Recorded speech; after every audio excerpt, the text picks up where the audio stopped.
नमस्कार। दर्पण दैनिक हेरेर बस्नुभएका सम्पूर्ण दर्शकलाई स्वागत छ र फरक अतिथिको साथमा आज पनि उपस्थित भइसकेका छौँ र आज हाम्रो साथमा हुनुहुन्छ युवा नेता श्याम राज तिमल सेना। उहाँले चाहिँ सरकारले गरेका काम कारबाहीको विषयमा विशेष गरी विश्लेषण गर्दै आउनुभएको छ र सरकारले गरेका राम्रा काम र नराम्रा कामलाई व्याख्या विश्लेषण गरेर समाजमा पर्दाफास गर्ने काम गर्नुहुन्छ। सर्वप्रथम त यहाँलाई स्वागत छ सर दर्पण दैनिकमा। धन्यवाद। मलाई चाहिँ यसरी दर्पण दैनिक टेलिभिजनमा आएर चाहिँ दुई शब्द म बोल्ने मौका दिनुभएकोमा मुरी तपाईहरूलाई धन्यवाद व्यक्त गर्न चाहन्छु र साथसाथै यतिखेर कोभिड-19 का विषयमा जाउँ। हामी अहिले कोरोनामा विश्व त्रसित भएका छौँ र यसमा भएका कोरोनाबाट कतिपय चाहिँ चाहिँ अलिकति चाहिँ मृत्यु अवस्थामा हुनुहुन्छ, कतिपय चाहिँ अलिकति सुरक्षित अपनाइरहनु भएको छ। चाहिँ तपाईँ हामी पनि अलिकति सुरक्षित भइदिएर लकडाउनको पालना पनि गरिदिनु हुनको लागि म हार्दिक अनुरोध पनि गर्दछु। अब एक युवा नेता समाजमा भएका व्याख्या विश्लेषणहरूलाई पीडामा परेका व्यक्तिहरूलाई समाजमा ल्याएर न्याय दिने काम गर्ने नेता अहिले चाहिँ कसरी बिताइरहनु भएको छ दिन? अब अहिले चाहिँ लकडाउनको पालनालाई हामीले नेपाल सरकारले गरेका लकडाउनको पालनाहरूलाई चाहिँ अलिकति मध्यनजर राखेर चाहिँ लकडाउनको पालनालाई गरेर चाहिँ यसरी नै चाहिँ लकडाउनको पालना चाहिँ गरिरहेका छौँ र कसरी चाहिँ हामी सुरक्षित होइन्छ। ओल्लो पल्लो छिमेकीहरूलाई पनि यसरी नै अलिकति सुरक्षित हुनुपर्छ, अलिकति सतर्कता अपनाउनु होला भन्नको लागि चाहिँ हामीले सुरक्षा यसरी नै गरिरहेका छौँ। अब अहिले सरकारले गरेका गतिविधिहरूको विषयमा नि यहाँहरूको आवाज बुलन्द नै हुने गर्छ। अहिले चाहिँ सरकारले गरेका काम कारबाहीप्रति कतिको विश्वस्त हुनुहुन्छ र सन्तुष्ट हुनुहुन्छ? अहिले सरकारले गरेका कामहरूमा जनताहरू कोही पनि सन्तुष्टि छैनन्। किन छैनन् भन्नुहुन्छ भने तपाईँका हिजोको दिनमा चाहिँ चुनावको बेलामा आउने चाहिँ तपाईँहरूको चाहिँ सपना पुरा गरिदिन्छौँ भन्ने चाहिँ हामीले चाहिँ सबै कुराहरू तपाईँहरूलाई व्यवस्था गरिदिन्छौँ, भोलि गाह्रो अप्ठ्यारो पऱ्यो भने तपाईँहरूले नि हामीलाई हेरिदिनुहोस्, तपाईँहरूले पनि अहिले हेर्नुभयो भने हामी भोलिको दिन तपाईँहरूलाई पनि हामी ठाउँमा पुगेपछि तपाईँहरूलाई पनि हेर्छौँ भन्ने दुनियाँ आश्वासनहरू जनतालाई देखाउनु भयो। यसमा मैले अलिकति सरकारले चाहिँ अब यो काममा चाहिँ यतिखेरको यो लकडाउनको पालनामा कोरोनाले गर्दाखेरि महामारी फैलेको छ, कतिपय जनताहरू अब श्रमजीविकहरू गर्नेहरू पनि अलिकति सुरक्षा चाहिँ अपनाएर चाहिँ तपाईँको चाहिँ खानपानको व्यवस्था पनि उहाँहरूले गर्न सक्नु भएन। राहत वितरण गर्छु भनेर राहतको नाममा चाहिँ मनलाग्दी गर्नुभएको छ। यसलाई चाहिँ अलिकति नेपाल सरकारले गरेका कामहरूमा म अलिकति असहमत जनाएको छु होइन। अलिकति चाहिँ यो विषयमा अलिकति सरकारको पनि ध्यान आकर्षण जाओस् भन्ने म पनि भन्दछु। जस्तो यहाँले भन्नुभयो लापरवाही भयो, राहत वितरण पनि भन्नुभयो, तर सरकारले त राहत वितरण गरिरहेछ, अहिले पनि दिइरहेछ। हेर्दाखेरि तथ्याङ्क हेर्दा र चान्चुनको कुरा गर्ने भने 80-85 लाखको चाहिँ अब खाद्यान्न वितरण नै गरिसक्यो, राहत वितरण गरिसक्यो भन्नुभएको छ। अब यो हेर्नुहोस्, अहिले पनि गएर तपाईँको ओडामा गएर रुम भाडामा बस्ने श्रम मजदुरीहरूलाई गएर तपाईँहरूले पिरमार्का गएर बुझिदिनु भएको छ? कसैले गएर बुझिदिनु भएको छैन। म समाजसेवी युवा, मैले गएर बुझ्छु भन्दाखेरि पनि उहाँहरूले जान दिइरहनु भएको छैन। तपाईँलाई अलिकति अप्ठ्यारो पर्न सक्छ, तपाईँ यसरी बाटो बन्ने काम नगरिदिनुहोस् है भन्ने मलाई चेतना पनि दिएका छन्। त्यो दबाब दिएपछि म जान असमर्थ भएँ। तपाईँ भनेपछि तपाईँ दबाबले पछाडि पर्नु भएको छ र अहिले भर्खरै पनि यहाँको त्यो दबाबकै कुरा गरिरहँदा यहाँ त बाहिर निक्लिन पाउनु भएन। बाहिर निक्लेर जो पीडितहरू थिए, भनौँ न विद्यार्थीदेखि अन्य पीडितहरू थिए, जस्तो एकजना युवाले खाद्यान्नकै सामग्री वितरण गर्दा पनि जेल परेका छन्। अहिले त्यस विषयमा चाहिँ यहाँको भनाइ के छ? त्यो ठिक हो कि गलत हो कि उनी के गरेर जेल परेछन् जस्तो लाग्छ? खास चाहिँ भनौँ अलिकति अनुसन्धानको घेरामा छन् उनी। अब मैले बुझेअनुसार अब चाहिँ के छ भनेदेखि यहाँनिर कतिपय विदेशी डोनरहरूबाट सहयोगी भावना लिएर चाहिँ कतिपयले उहाँलाई चाहिँ यो डोनरमा चाहिँ हालिदिनुहोस् र श्रम गुजारा गर्ने जीवितहरूलाई चाहिँ यसरी नै राहत वितरण गरिदिनुहोस् भन्नुभएको छ भन्ने कुराहरू चाहिँ आम कतैबाट पनि मैले यसो बुझेको अनुसार चाहिँ देखिरहेको छु। तर के छ भनेदेखि यतिखेर उहाँले त्यो विषयमा चाहिँ अलिकति ध्यान आकर्षण दिनु भएन। व्यक्तिगत शर्त लिएर चाहिँ अलिकति चाहिँ यसो छारो हाल्ने जस्तो काम चाहिँ गर्नुभयो र कतिपयमा चाहिँ गर्नु भएन।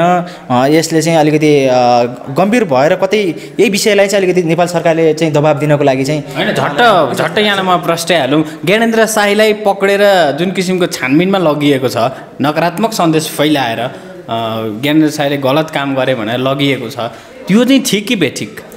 यहाँ एक युवा भएको नाताले यो त अब अलिकति नेपाल सरकारले अलिकति गलत पनि काम गर्नुभएको छ। थोरै गलत छ, थोरै राम्रो पनि छन्। त्यसलाई अलिकति छुट्याउनुपर्छ। हामीले छुट्याउने भन्दा पनि यो त वरिष्ठ अधिवक्ताहरूले चाहिँ कानुन विशेषज्ञहरूले उहाँहरूले छुट्याउने कुराहरू हो। हामी त एउटा जनता हो, युवा हो, हामीले त सहीलाई सही हो, गलतलाई गलत हो। होइन, युवाको आवाज पनि त बुलन्द हुनुपर्छ नि। र मेरो आवाजबाट चाहिँ म के भन्न चाहन्छु भनेदेखि उहाँले गर्नुभएका कतिपय कामहरू राइट पनि छन्, कतिपय कामहरू गलत पनि छन्। किन गलत छन्? सरकार विपरीतको कामहरू गर्नु भएन।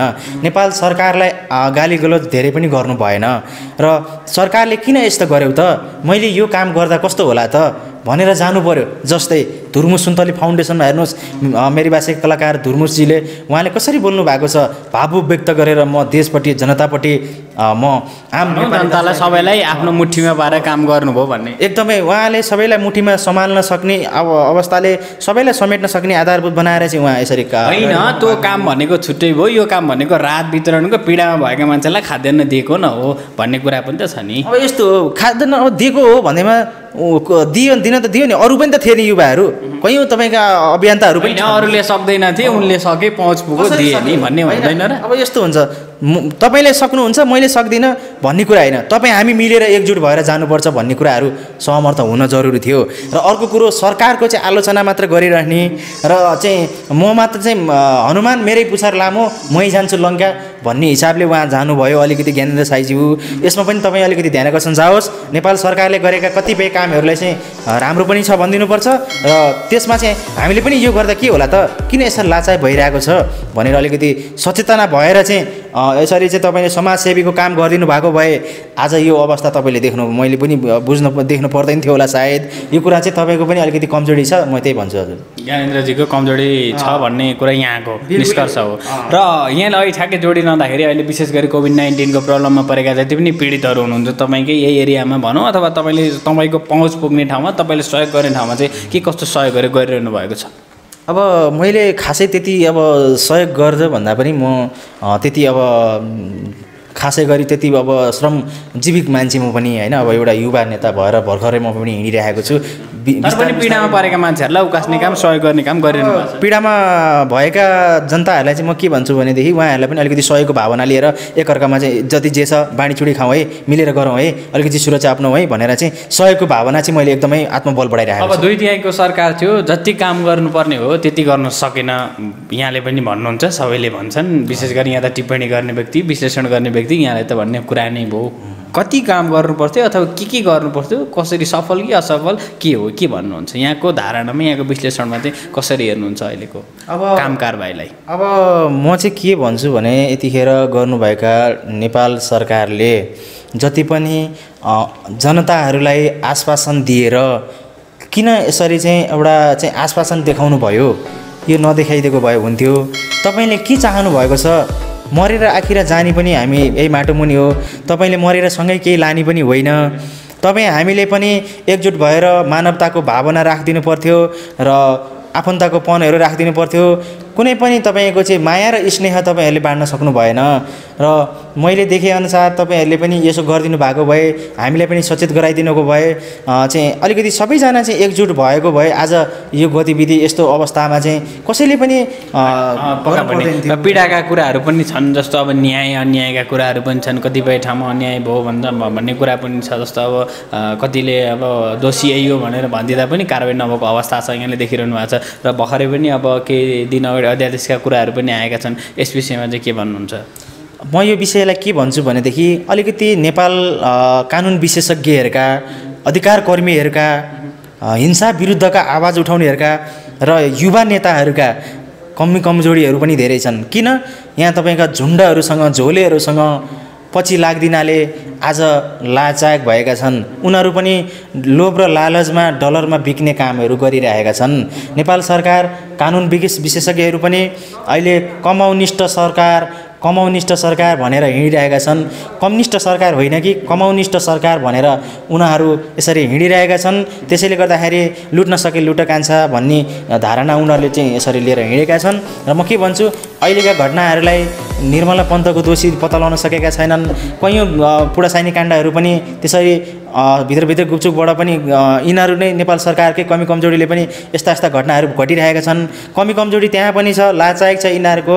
नेपाल सरकारले अब गर्न सक्ने केही पनि मैले देख्दिनँ। भनेपछि यो सरकारले गर्न सक्दैन भनेपछि अब को आएर गर्ने, कसले आएर गरिदेला, फेरि अर्थतन्त्र खर्च उही नै हुन्छ, अनि कसरी जाने त अगाडि? अब यसमा चाहिँ हामी राष्ट्र निर्माण अभियान त साथीहरू र राष्ट्रका जति पनि आम नेपाली दाजुभाइ तथा दिदीबहिनीहरू हामी एकजुट भएर कुनै पनि झोलेका पार्टीका झोलेहरूसँग नलागिदिने र हामी चाहिँ त्यो सङ्गठन पनि पार्टीको झोले भन्दा कुन कम होला र भन्ने विश्लेषण पनि त छ नि।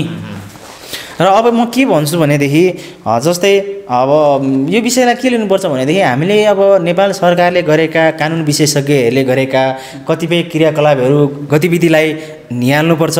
तपाईँ हामीले नै निहालेनौँ भने भोलि गाउँ ठाउँमा समाजमा फेरि ल है साथीभाइ पुरानो कुराहरूलाई बिर्सिदिउँ, जे हुनु भइहाल्यो, अब नयाँ कुराहरूतिर लाग्नुपर्छ, फेरि तपाईँहरूले हामीलाई भोट लगाएर जिताउनुहोस्, तपाईँहरूलाई हामी फेरि पनि चाहिँ राम्रो राम्रो गर्नेछौँ, पुरानो कुराहरूलाई अब बिर्सिदिनुहोस्, नयाँ नयाँ कुराहरूलाई चाहिँ अगाडि बढ्नुहोस् भन्ने पनि अब गर्छन्। अब यस्तो विषयमा चाहिँ अलिकति हामी जस्ता युवाहरू सचेत हुनु होला, आम जनताहरू सचेत भइदिनु होला। अब ताकि यस्ता झोलेहरूलाई झुन्डाहरूलाई चाहिँ कुनै पनि हालतमा चाहिँ तपाईँहरूले चाहिँ साथ र समर्थन नगर्नुहोस्, यिनीहरूको चियोचासो गरेर यिनीहरूको गुलामी भएर नबसिदिनुहोस्। हुनको लागि म हार्दिक अनुरोध पनि गर्दछु। साथसाथै अहिले जुन हामीले गर्न लागेका छौँ राष्ट्र निर्माण अभियान त एउटा समूह पनि हामीले खोलिरहेका छौँ, त्यसमा पनि तपाईँहरूले पनि एकजुट भएर चाहिँ आइदिनु हुनको लागि समर्थन भइदिनु होला। समूह हामी एकअर्कामा छलफल गरेर होइन त्यो सङ्गठन पनि भोलिका दिनमा यी पार्टीहरू चाहिँ ठुल्ठुला पार्टीहरू थिए जुन पदमा छन् अहिले, उनीहरू सरकार हाँकिरहेका छन्, उनीहरू पनि त्यसै भन्थे, तपाईँहरू पनि त्यही त होला नि भनेर जनताले भनिदियो भने चाहिँ के भन्नुहुन्छ? अब यस्तो छ, उनीहरूले चाहिँ एउटा व्यक्तिगत स्वार्थ बोकेर भावनाहरू, स्वार्थपनका भावनाहरू लिएर उहाँहरू हिँड्नुभयो र यो स्वार्थपनको भावनाले कति दिन चल्छ? जिन्दगी त्यति चल्दैन, लामो जिन्दगी छ। हाम्रो समयलाई बर्बाद भइरहेका छौँ। कतिपय कामहरू हामीले गरेका गतिविधिहरूलाई सरकारका पक्षमा भए, जनताका पक्षमा भए, देशका पक्षमा भए, कुनै पनि गतिविधि क्रियाकलापहरूमा पनि राम्रो टिप्पणी यिनीहरूले गरेका, राम्रो कार्यहरू गरेका पनि मैले देख्दिनँ। त्यसमा अलिकति नेपाल सरकारकै कमजोरी हो। नेपाल सरकार अब कम्युनिस्ट काङ्ग्रेसलाई यहाँले गाली गरिसकेपछि हुँदैन भनेपछि यो तपाईँको राष्ट्र निर्माण सङ्गठन चाहिँ राजाको तर्फबाट आउने हो, तपाईँहरू राजावादी हो उसो भए, यसो पनि भन्छन् है। अब यस्तो छ, हामीले तत्कालीन अहिले राजा चाहिँ आउनुपर्छ, राजा नै हो भन्ने कुराहरू कतिपयले आवाज उठाइरहनु भएको छ। म के भन्छु भने राजा भनेका सबैका साझा हुन्। राजा बिना हामी देश चल्दैन भने जस्तै चाहिँ तपाईँको अहिले सिङ्गो देशलाई हामीले साझा रूपमा हेर्नुपर्ने हुन्छ र राजा पनि आउनलाई त्यतिकै त छैन सजिलो पनि। हिजोको दिनमा राजगति यसरी चाहिँ उनीहरूले तहस नहस बनाएर आज यस्तो अवस्था भत्ताभुङ्ग बनाइदिएका छन्। राजा चाहिँदैन, राजा नभइकन हामी जनताले नै गएर जनताको सरकार बनाउँछौँ भनेर गएका हुन् नि त उनीहरू पनि तपाईँहरू जस्तै। तर पछि त लातै हाने, पछि तपाईँहरूको पनि त्यही त होला नि। कसरी विश्वास गर्ने? विश्वास गर्ने तपाईँहरूलाई आधार दिनुहोस् र सरकारले गरेका कमजोरीहरू के हुन्, के सुधार गर्नुपर्ने हो भनिदिनुहोस् निष्कर्षमा। अब यस विषयमा म के भन्छु भने अब हामीले विश्वास गर्ने आधार भनेका तपाईँ हामी जस्ता सच्चा भावनाहरू भएका, देशपट्टि माया गर्ने, जनतापट्टिका भावुकहरूलाई न्यायका पक्षमा, अन्यायका पक्षमा, अत्याचार विरुद्धका पक्षमा एकदम सच्चा मित्रता, मानवताको पनहरू भएका एकदम जागरुक भएर तपाईँ हामीले पनि चाहिँ छलफल गर्नु जरुरी छ। तपाईँ हामीले पनि बुझ्न सक्छौँ अब यस्ता झुन्डहरूको पछि लागेर, यस्ता पार्टीका कार्यकर्ताहरूसँग लागेर चाहिँ देश तहस नहस बनाएका छन्। अब चाहिँ यस्तो नभइदियोस् है भनेर तपाईँ हामी सक्षम नागरिकहरू चाहिँ एकजुट भएर चाहिँ अगाडि बढ्नुपर्छ। नबढेसम्म यिनीहरूले चाहिँ हामीलाई चाहिँ भोलिको दिनमा पनि यस्तै गतिविधि भइरहन्छ। एकअर्कामा पार्टीले झुन्ड भाइ तहस महस पनि बनाइरहेका हुन्छन्। दाजुभाइको लडाइँ पर्ने, साथीभाइको लडाइँ पर्ने, मेरो पार्टीले यस्तो गर्यो, तेरो पार्टीले उस्तो गर्यो भनेर तहस नहस हुन्छन्। भोलिको दिनमा पनि यस्तै भइरहन्छ, भाँडो मैलो भइरहन्छ, काग कराउँदै जान्छ, पिना सुक्दै जान्छ भन्ने विषयमा अलिकति पनि गम्भीर भएको छन् जनताहरू पनि र हुन्छन् पनि। अब कुनै पनि झोलेहरूलाई, झुन्डाहरूलाई चाहिँ उनीहरूको गुलामी भएर पछि हिँड्दैनन्। अब जनताहरूले पनि धेरै कुराहरू बुझिसकेका छन्, जनताहरू लाटा छैनन्। अब एकदम सचेत भएर तपाईँ हामी पनि सचेत भएन भने एकदम गाह्रो हुन्छ। सचेत हुनको लागि म हार्दिक अनुरोध पनि गर्दछु यसै मार्फत। र अब आउने पुर्खाहरूले चाहिँ राष्ट्र निर्माण शक्ति अभियानतामा चाहिँ एकजुट भएर हामीले चाहिँ राजाका पक्षमा हुन्छ नेपाल सरकारको पक्षमा हुन्छ चाहिँ कसरी चाहिँ सही ढङ्गबाट चाहिँ हामीले राष्ट्र निर्माणको लागि अभियान्ता लिएर चाहिँ अगाडि बढ्न सकिन्छ भन्ने विषयमा चाहिँ हामीले अलिकति अगाडि लिइरहेका छौँ। र यस विषयमा म अझै पनि के भन्न चाहेँ, आम जनताहरूमा चाहिँ राजावादी यो फलानुवादी भन्दा पनि हामीले चाहिँ राजा सबैको साझा हो, राजा लिएर देश बचाउँ भन्ने अभियानमा पनि हिँडेका छौँ। र अब सबैले साथ र समर्थन लिएर चाहिँ कसरी आउँछन् त, राजाको पनि एउटा भिजन चाहिन्छ, बिना भिजनको कसैको पनि केही हुँदैन।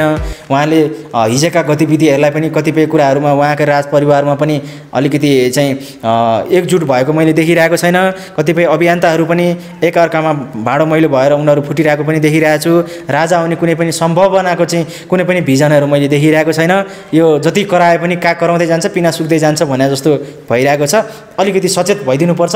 अब राष्ट्र निर्माण अभियान्तामा साथीहरूसँग एकजुट भएर चाहिँ लागेर चाहिँ छलफल गरौँ र छलफल गर्दा गर्दै त्यस पछाडि के गर्नुपर्छ भन्नेतिर अलिकति जनता पनि एकजुट भएर चाहिँ लागिदिनुपर्छ भन्ने म यही भन्न चाहन्छु सबैमा। हस्, समय र जानकारीको लागि धेरै धेरै धन्यवाद। एकदम हजुरले पनि मलाई यहाँ आएर अमूल्य समय व्यक्त गर्न दिनुभयो दर्पण टेलिभिजनबाट।